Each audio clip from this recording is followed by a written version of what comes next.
Yes, that's right. And Dhoni also must remember that his captaincy was all about fearlessness.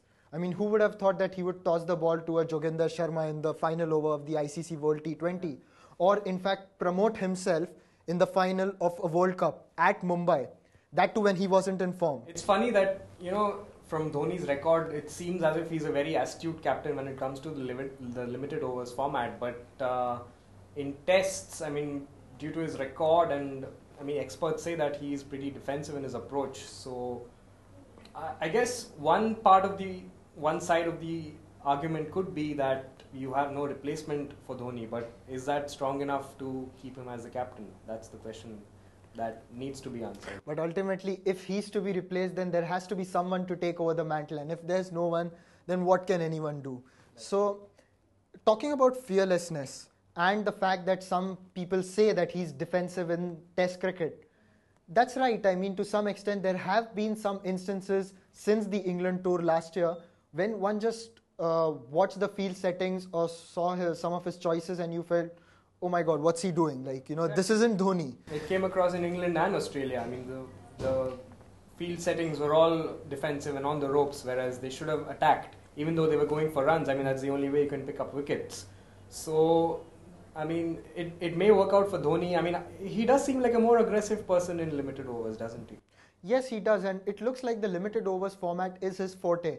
Remember in 2009 and 2010 when India were actually at the summit of the Test rankings, what one could see was that Dhoni had the backing of his players. When I say backing, I say backed with performances. You had Dravid, VVS Lakshman, who was in prime form. Yes, he was old, but in 2010, I believe he won 4 Test matches on his own. That's true, but then again in 2009 and 2010, Dhoni had a Rahul Dravid, a Sachin Tendulkar, and a VVS Lakshman in prime form, whereas right now he's the captain of a transitioning Indian team where they're playing the likes of Virat Kohli and Cheteshwar Pujara who've had less than 20 Test matches to their name. So, I mean, Dhoni is one of the more experienced people in the lineup apart from Sachin and Sehwag, and I think, I mean, the selectors over here have no choice but to back him until you find an able replacement or until the young guns have some more experience under their belt. But perhaps the ongoing Nagpur test is the defining moment of his captaincy. Yes, he's won the T20 World Cup, the 50 over World Cup, and of course a number of other trophies.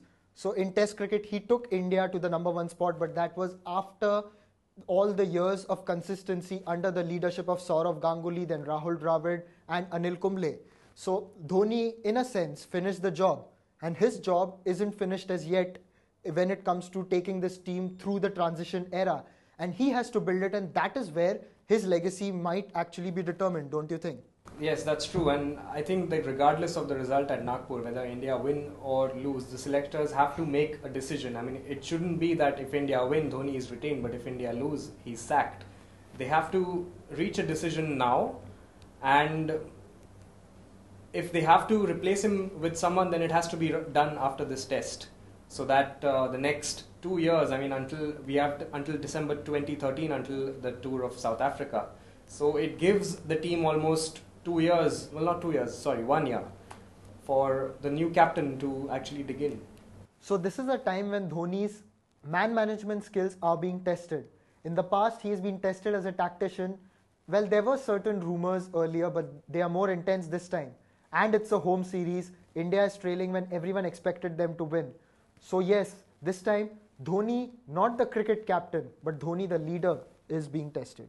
Yes, that's true. And I think the Indian public needs to get rid of their short-term memory loss. I mean, yes, it's true. He had a bad last 12 months. But then again, Dhoni is someone who has seen us through to the #1 spot in the world. And one mustn't forget that easily, even though he may have captained us through 2 humiliating losses. But when the team's going through a low patch, that's when the selectors need to back the team and more so the captain. And I think that's what they should do to Dhoni.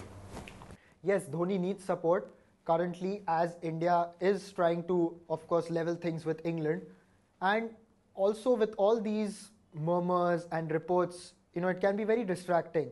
And for someone like a Dhoni, he's very cool-headed. He's always been cool-headed under pressure. So the same is expected of him this time.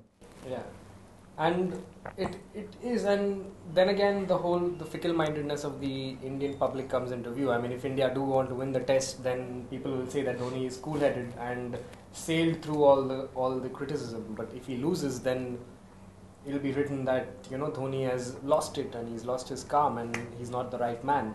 So I think one needs to have a consistent opinion with terms to, especially something as important as the Indian captaincy. Yes, that's right. And obviously, you spoke about people having a short-term memory. And the moment India starts losing, then they start saying that Dhoni has perhaps lost his Midas touch. And When just 1 year back, he won you the World Cup. exactly. And a very famous English saying, a very commonly used English saying, should I say, is that fortune favors the brave. And Dhoni has been brave in the past.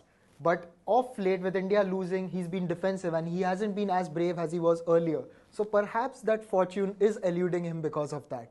And that is why that Midas touch is gone.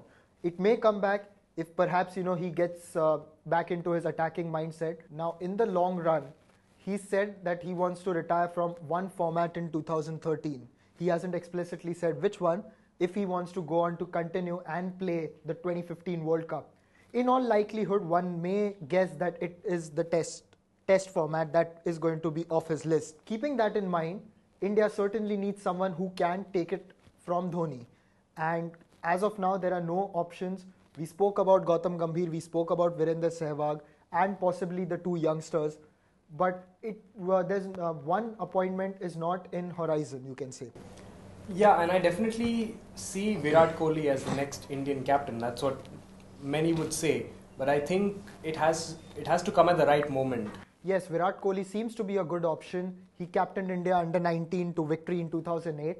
And of course, he was appointed the vice captain just earlier this year to the one-day team. So you can say it's a step in the right direction, step towards the future. Yeah, they just have to find the right time to ease him into that role. And that'll come only when he is more consistent with his performances in the longer format. And again, now Captain Dhoni has his job cut out. He has to win this test match against England. He has to do well in the limited over series. Then Pakistan comes up and then Australia. So Dhoni has to do something at home. This is his territory. Before India go to South Africa in 2013, Dhoni has time on his side. He can perhaps improve a bit on his recent record. And at the same time, remember that he himself has to pick up his batting form in Test cricket. In one-day cricket, he's fine. But for now, he has to do something about his Test batting. So that's all for today. Thank you.